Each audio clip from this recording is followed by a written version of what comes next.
Hi guys, it's Emma here, and today I'll be showing you how I create my Levitation self-portraits. These are actually a lot of fun for me to create, and I've done a few of them in the past. So as it is 30 days of self-portraits on my Instagram and Facebook profiles, I will be showing you how I created them step by step.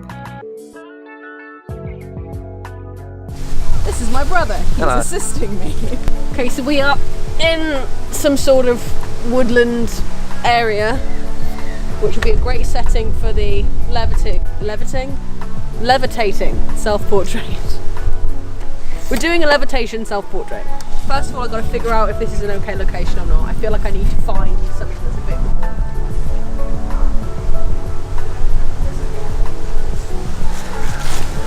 The thing is, we need to pick a location where we're careful of shadows, because we don't want it to pick up the shadow of the chair if it's going to be photoshopped out. Okay. So we've got to think about these things.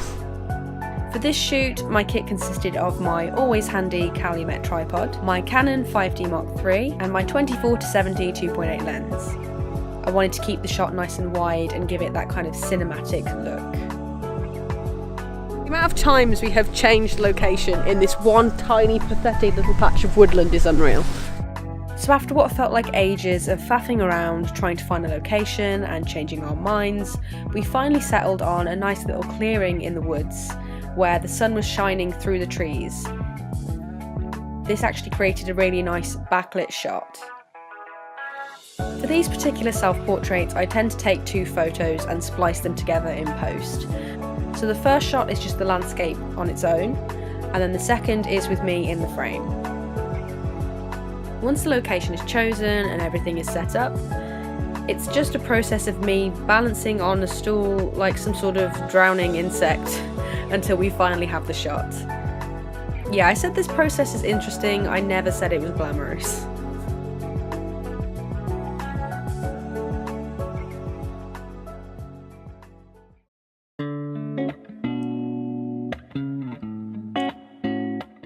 So once I've selected the final images to splice together, I then begin the editing process in Photoshop. The reason why I take two photos, so one with an empty frame and the second with me in it, is so that I can use the first image as a backdrop. It's just so much easier to remove the stool and make it look as if I really am floating. So using the quick selection tool, I take my body from the first image and I put it into the empty landscape shot of the second one.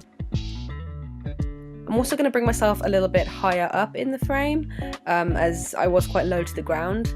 I want it to be a bit more effective, and it needs to be a bit more obvious that I am actually floating.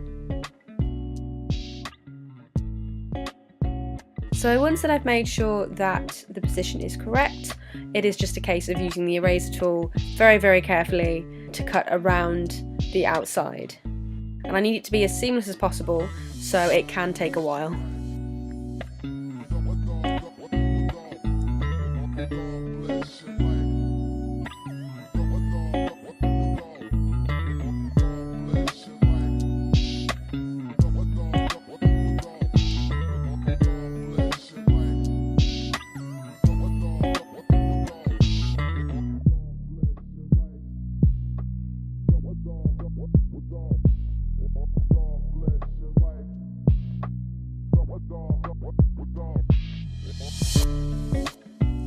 So once I've made sure everything is okay and there's no extra little bits left over from the layer on top of the original photo, I merge the two layers together and then I do a few basic colour corrections, brightness, contrast, that sort of thing, also bringing attention to the lens flare as well.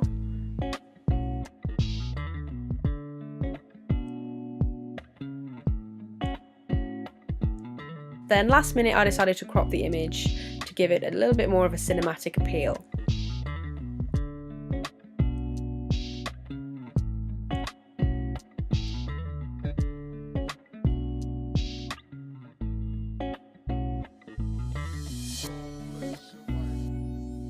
And there you have a levitation self-portrait.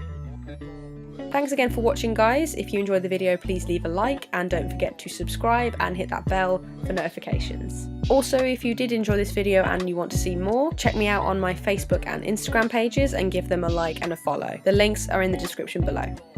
There isn't going to be a video next week, as I'm taking a short break just to tackle a mountain of work, so I will see you in 2 weeks' time. Thanks, guys.